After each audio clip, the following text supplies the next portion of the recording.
Good evening, ladies and gentlemen, and welcome to the Midweek War! I am Mad Mike, and we are here to talk Impact Wrestling. And with me, as always, is the guy who suffers through this with me every week, the voice of Inspire Pro Wrestling, Eamon Paton. How are you? It's been a long night, and I love that we end this night with this fucking show. Oh, Impact. We're going to talk about it. All right, Eamon, what's your one word for Impact this week? Can that be the word? Just a deflated sound? Sure, we'll accept deflated defeat. This show is very hard to watch. I think that's also spelled PFFFFFFT for those of you who might be doing a transcribing at home. Those of you playing the Midweek War home game. Here's a suggestion if you're going to follow us and watch all four of these shows like we do every week. Don't watch Impact last. Oh, no. No. You got to watch Impact, one of the first two shows. You have to watch it first. Like, it's damaging. Yeah. Because the good thing about that, too, is if you watch Impact first, it'll make everything else seem better. So much better, right? Yeah. However, I was stupid this week, and I watched Impact right after Aztec Warfare. Oh, like an idiot. Oh, yeah. Wrong decision. If I had watched Impact on Tuesday night like I normally do, we would have been fine, but I had to wait until Wednesday, so I'm like, well, I'm obviously watching Lucha first. Yeah. All right, so my word for this week is na.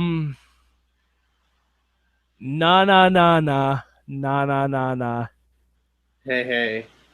Goodbye. Yes. Yeah.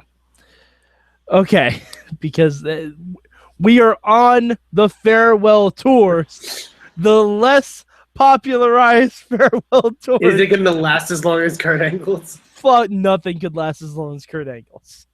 The less popularized farewell tours of Eric Young and Bobby Roode, who are, conveniently enough, both champions in Impact Wrestling. Yep. So, guess what's going to be happening in the next month or so? I'm just guessing. I haven't read spoilers, but I'm assuming they're going to lose those belts. You can only hope. Hey, you never know. It is Impact. Fair enough. It is Impact. All right. So, Eamon, what's your good for this week? My good for this week, and like literally, this is my only good for this show. I just wrote Willow. Yay! I got so happy when I saw Willow.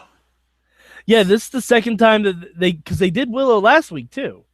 Did they? I must have totally missed that. Yeah, because they had a segment where Eric Young said he saw Willow and no one else saw him, and I'm like, wait a minute, Eric Young just summoned Willow? Like, did I? And I rewound it, and sure enough, motherfucker's walking in the background with his umbrella.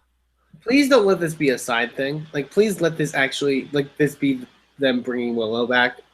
Like, because... Well, I'm feeling Willow's going to be the one that gets rid of Eric Young from TNA for good. Jesus Christ, I hope so.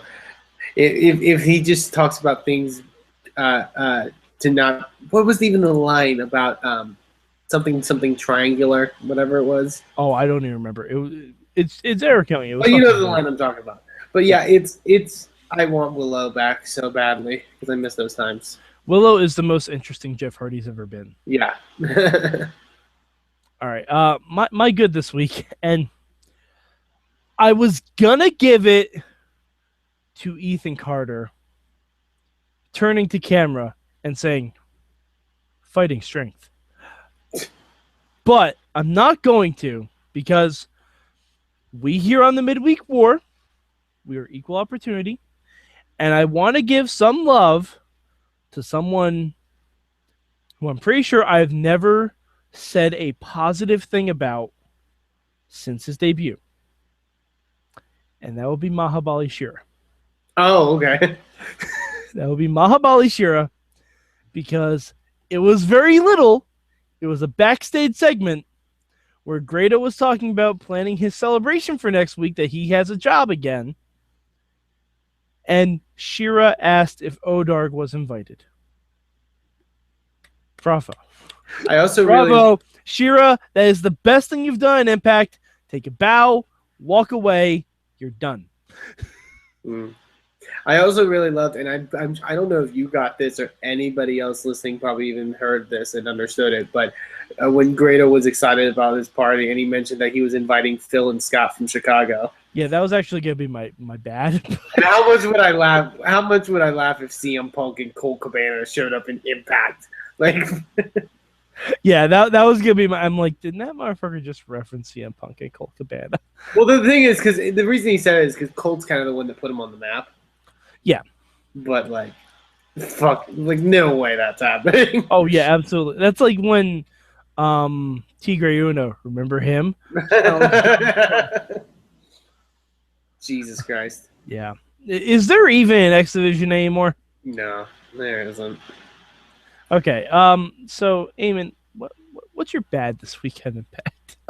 My bad for this week. Tag teams were forming for no reason. Or reforming for no reason. Second time now. There was a match on the show that involved two teams that at one point or another have reformed for no reason. Obviously, the first one talking about beer money. Literally reformed because James Storm was like, let's team again. And Bobby Roode was like, okay. James Storm was like, hey, NXT's not paying me any money, but you'll be here forever, right, Bobby? And Bobby's like, sure. Sorry about your damn choices. Jesus. And then the other one, because the Bromans are back together for no reason. Like, I love the Bromans, but I would love to see a story about them getting back together. Especially when Jesse. Oh, actually, because they had to be former tag champs, right? Yeah, they're like, oh, there's this their open challenge but they were very vague. Like, they never explicitly, they didn't say it until like Robbie and Jesse came out. Like, they did have a backstage bit like who could possibly come out though. Yeah, no, and yeah, like they did that, but like the announcers never said like that there's an open challenge that's about to happen where it was all former tag team champions. Like, and it's more of like on the announcers being very poor this episode, which I'll get to later. But yeah, like the Bromans are just back together now. Yeah. Fucking ridiculous. See, I wish they just left it open to former TNA tag teams, because even you know who I would have loved to see? Shark Boy and Curry, man. Yeah, I did really great. I popped when they mentioned the James Storm and Bobby Roode are throwing out tag team ideas. I like when they mentioned the Rock and Raven faction. I was like, yes! I was like, I kind of want to see that. Lance Hoyt and Jimmy Rave. Hey, you know what? Guitar Hero just came out with a new game. They can totally bring that shit back. Yeah, not too bad. I also love that they mentioned two teams involving R-Truth. It's true. 3 Live Crew and Truth and Pac-Man, I believe. Yeah. Oh, God. It's a good thing they didn't mention Truth and Consequences. Jesus Christ. Because one of those guys is doing a lot better now. Yeah. Ironically, still a tag team champion. Doing a lot better. God, Truth and Consequences. Eamon, who's your favorite former TNA tag team champion from the past? Jesus Christ. Well, actually, they mentioned that Rock and Rave was never tag team champions. I don't believe they ever were. No. Jesus Christ. Like, fucking hell. I would have loved to see the Voodoo Kid Mafia show up. What if they just brought in AJ Styles and Tomko? Or AJ and Jerry Lynn. Like, Jerry Lynn comes out of retirement, AJ comes over from WWE. The most unlikely pair ever. The Rainbow Express just reappears. Oh, yes. No. Eamon. The Dups. Jesus Christ. The Dups versus Beer Money. Oh, dream match. And by dream, you mean nightmare. Nightmares are still dreams. They're just bad dreams. God, Jesus. What would be your bad, Mike? My bad this week, the Gauntlet match. Oh yeah. The Gauntlet match. Not because of the concept. I actually don't mind the concept of Drew saying he'll take on everyone, so Dixie's like, okay, fuck it, we'll do a Gauntlet match. My bad comes in TNA's inconsistency. Because, now, Eamon, correct me if I'm wrong on this. Every fucking Gauntlet match I've seen in TNA, and I've seen a lot of them, it's over the top rope elimination until the last two guys. Yeah. Then it's pinfall or submission. Yep. Now, if you want to change the rules, mention it. Yeah. First of all, if you don't want to change the rules, but you want to make sure you don't have a Hardy pin a Hardy clean, then eliminate one of them beforehand. You had enough fucking assholes in this match that could do it. There were only two faces in this match. Yeah, that's the weirdest part. Is that there's literally two faces out of what, like 10 guys? Uh-huh. And they still went with Hardy. Like I don't know. Fucking you're right. There are different ways you could do it. And fucking the whole Gauntlet thing pissed me off. It ends up with a face versus face match that is boring and has no heat. Yeah. Also, I have a question. Doesn't Tyrus have a shot at the world title whenever he wants it? He does. I'm just not mentioning that because it'll be a surprise down the line. I'm so depressed with half of the people in that match. Like, more than half. Okay, I didn't want to bring this up. But going on your disappointment. Eamon, did you happen to catch my live tweeting? I caught parts of it, yeah. Okay. So there was a point where I tweeted that, remember when Rockstar Spud, and I replied him on this. I put his name in there. Remember when Rockstar Spud was his own man and was one of the best things on Impact? Hashtag Pepperidge Farms, remembers? Mm-hmm. Rockstar actually responded to me. Jesus. And he said he is his own man now. He called me a bloody plank, and then he said blocked. So first of all, okay, thank you, Rockstar Spud, for responding. We do love you. Oh yeah. Oh, I do. And he didn't actually block us. Yeah. He's not Kevin Owens. But but here's the thing. You're not, though. No, you're not. Because I replied, I'm like, you literally let Matt Hardy steal your number. Like, you're not your own man. And this is the exact thing that I mentioned during the Rockstar Spud heel turn. Mm-hmm. Is that it's not about him doing what's right. It's not about him costing EC3 because it was the right thing to do and because he has a moral character. He's just now a bad guy. Yeah. Like, it's not like Eric Young. That's boring. It's not like Eric Young isn't a part of the Beatdown Clan. He just does his own thing. This is just Rockstar Spud is the third or fourth lackey, depending on whether or not you count Maxwell. Yeah, and it's just that makes it boring. It's boring. I don't give a fuck about Rockstar Spud being a heel. I just want him to be a character that makes sense. And he doesn't make sense now because there's no reason to align yourself with Matt Hardy. Sorry, it's ridiculous. I hate it. Also, did I mishear this? Is he calling that faction the Matt Hardy brand? Matt Hardy says shit sometimes, and I don't. Okay, I wasn't sure if he was just like being Matt Hardy or if that's what he was actually calling the faction. Matt Hardy was an extra level of annoying this episode, by the way. Like, not in a good way. Like, I know, like, we talk about, oh, Matt Hardy is the perfect heel because he's easy to hate, which is true, but, like, he was a level of annoying where it's like, I just don't want to listen to him. Like, he's just fucking, like, when he was just in the opening promo just screaming and being an asshole, like, just fuck off. Like, you're being annoying. You're not getting actual heel heat. You're just being an idiot. Like, ugh. It was annoying. Yeah, but I mean, that's Matt Hardy. All right. So, Eamon, what will be your change for Impact this week if you could change something? My change for this week, and I noted this here because this is something I just kind of realized this episode, and I've been kind of thinking about for a few weeks now.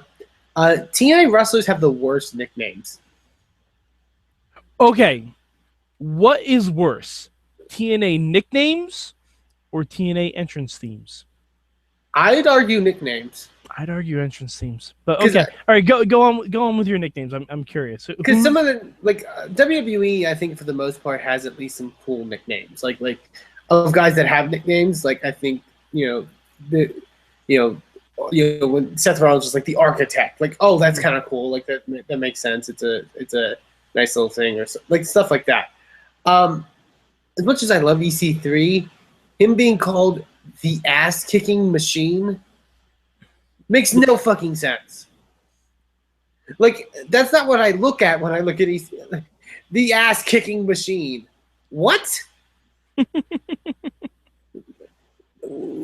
That's not a nickname. I also never liked the tank that runs like a Ferrari, daddy.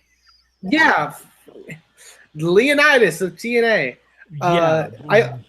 I also don't like, I've never liked World Class Maniac. I don't know what the fuck that means. Well, I don't mind that. What's world class about Eric Young? No, the fact because like world class is that you're the highest level of being something. So he's like the most insane maniac. I guess. Like, but I'm okay with that. I'm okay with that. That's fine. And they called them like they called Eric Young and Bram like something like the brothers of pain or something like that. I don't know. Stupid shit. Like just like the most E-Fed level like bullshit. Like although I will say Bobby Roode has the best nickname. Yeah, like the It Factor is a cool It Factor of professional wrestling. That's a cool nickname. Great name. That's a cool nickname. Cowboy, I understand. That's a simple nickname. It works. I also kind of don't like Miracle. Cause like I don't like it because like I don't like it because of Bennett's promos, because he'll just insert Miracle where it doesn't fit. Yeah, he hasn't done anything miraculous yet. Yeah, and it's he said like if he came in his first night and won the TNA title, Miracle. He said some like common phrase in his backstage promo where he said something, but he put the word Miracle in it where it just didn't fit. Like it's like doesn't like make again if TNA had actual character based storytelling, like you could develop nicknames of that would make like I like when they were referring to Spud as like the underdog or whatever, like back in like that makes sense because it fits with this character, but like or the Monster Abyss fits, but I mean like some of it's Miracle just doesn't work. Like even Maria has a better nickname. Yeah, like First Lady of Pro Wrestling. That's a great nickname. What is Gail Kim's nickname? Doesn't have one. Shouldn't have one. Yeah. But hey, I just found them really weird. You want to do your change? Because I also have some notes as well. But oh, goody. I love when you have notes on Impact. We'll get to those later, though. All right. My change, besides who won the main event, I would change. Oh, I had it and I just completely lost it. Oh, the Bobby Lashley promo, and the subsequent feud of Pope. Oh, I'll note one of my notes. Pope eliminates Lashley for no reason. Yeah, we don't need this. Like unless this gets Pope off of commentary can't speak permanently. Yeah, we don't need this. Unless he's going to wrestle permanently and never do commentary again, which by the way, never again. Which by the way, if that's the case, good on you, TNA. This is the smartest decision you made in a while. Yes. Like I'm fine with that. Yes. But if he's still going to be on commentary, he can fuck off. Mm-hmm. And this is just an Meyer change. Can we get Josh some tea? I literally don't think that's a case of raspiness. I think that's how he talks. But it's not though. Like I've heard that motherfucker talk before. he was on Tough Enough. Like, he purposefully does that to his voice to make it sound more dire. And it doesn't. It just sounds like his throat is dry. Yeah. Like, Josh, not everyone can be JR. Stop it. Yeah. You're not that good on commentary to begin with. Stop making yourself worse. I'd rather you go full Carino and scream super kick. This is me saying that. This really makes me miss Mike Tenay and Taz. Oh my god. Who weren't that great. This makes me miss Dom West and Ed Ferrara. But they were better than this. Like, they were so much better than this. And I don't like to make fun of commentators. I don't like to talk shit. But these guys are terrible. They're honestly terrible. And if they want to make a difference with their product, they need to have different commentators because the commentators affect everything. Mm-hmm. Good commentary can make or break a show. Which I'll actually get to in my notes. Couple things before that, though.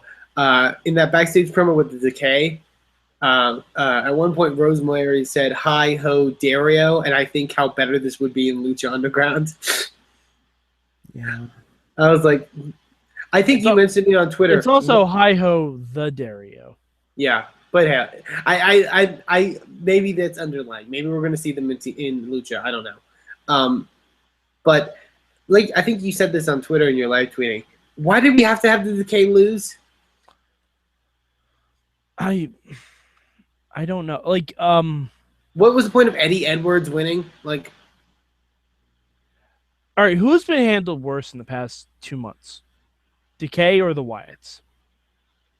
I'd argue the Wyatts, but that's only because they've been around longer. I'd argue Decay because they haven't been. They came in. Their first segment was amazing. Pulled me in. I made TNA number 2 that week. Wasn't above Lucha. But I made TNA number 2 that week with a bullet because I was really excited for it. And they have not done anything. Remember, for those wanting to know how they should handle Decay, watch our Lucha Underground midweek ward this week about a certain character on that show called Matanza. The monster Matanza Cueta. Yeah, why can't you handle people like that? Where was Abyss? I hate to say it. I think it's because of Abyss. But what, like... No, I think it's because of Abyss. Eddie doesn't have his tag team partner. Why should he be winning these matches? He shouldn't. But honestly, I think Abyss is at the same point that Bobby Roode, Eric Young, James Storm are at. There's nothing else he can do. He already has a stigma about him. Like, unless we go full Joseph Park and have Joseph Park react to Crazy Steve, yeah, it doesn't work anymore. Like, Abyss needs to be completely overhauled. Yeah, definitely. On a character level. I agree. Other stuff I noted, a little production side of things. Good on JB for being able to help draw numbers and ring announce at the same time. Crazy how he could do that. Hey, you know what? I've seen that motherfucker run back and forth. I've seen it. Is Christy Hemme done? I would assume so. Where is she? Like, has Sam Shaw kidnapped her again? Oh, please. Oh, Eamon. All right, crossover angle. Sam Shaw and Marty the Moth just go around kidnapping the women of wrestling. Jesus. Come on. That's so good. God. That's so good. Could you imagine that? That would be amazing. Good Lord. I want to see that now so badly. That may tie into that Lucha thing I mentioned earlier. I miss Sam Shaw. We are at that point. I miss Sam Shaw because Sam Shaw was something different and interesting that TNA did. Wasn't always good, but it was always interesting. Yeah, that's fair. And the last that I have was from the Knockouts match, which was kind of an interesting story. Maria offering her knockout style shot to the Dollhouse in an attempt to individualize them, which she especially explicitly said, "I want to make you better. I want to make you individuals." And I just noted, Maria attempts to grow these three as individuals, yet no one on commentary talks about any of them once. Yeah. That was literally, I think they mentioned Jade during the finish, and that was it. Mm-hmm. Like, they were too busy about Josh and Maria talking about how they say Dollhouse. And about Maria being in Playboy. Like, and what Pope has done with the Playboy. It was worse than like the worst Raw commentary. Like it was bad. And it's not to do with Maria, because I like Maria. I think she's been a really good thing for the Knockouts. And I pointed this out during my live tweet. It's funny when Maria points out errors in TNA Creative, because that's basically what she did. Like, the Dollhouse do not have individual personalities. And that's why I think they couldn't talk about them individually, because apart from Rebel maybe once being shacked up with Mike Knox and part of a traveling carnival circus that was down on its luck, we don't know anything about them. Right, but even the case of like there was that part where Jade was getting a good amount of offense in and was actually finally starting to fire back on them. Like, they were kind of teasing stuff and then like showing dissension. And then it got to the end where Jade like said fuck it and started kicking ass. And the commentators literally did not pay attention. Mm-hmm. And it's so frustrating. Like, and it's clear that they want to make Jade like kind of the, which is fair. I've said it before. Mia Yim is extremely talented and probably deserves to be featured more than just a sidekick in a fucking dumb Dollhouse thing. Like, but like you gotta like pay attention. And as much as Maria was decent on commentary, I think her wanting to be like the savior of the Knockouts allows her to at some point be like, you know what, guys, let's stop talking about this. Let's talk about the girls that are in the ring. I want to make them better. I want to give them personality. So let's talk about them. Yeah, I mean, I hope this goes a little bit better.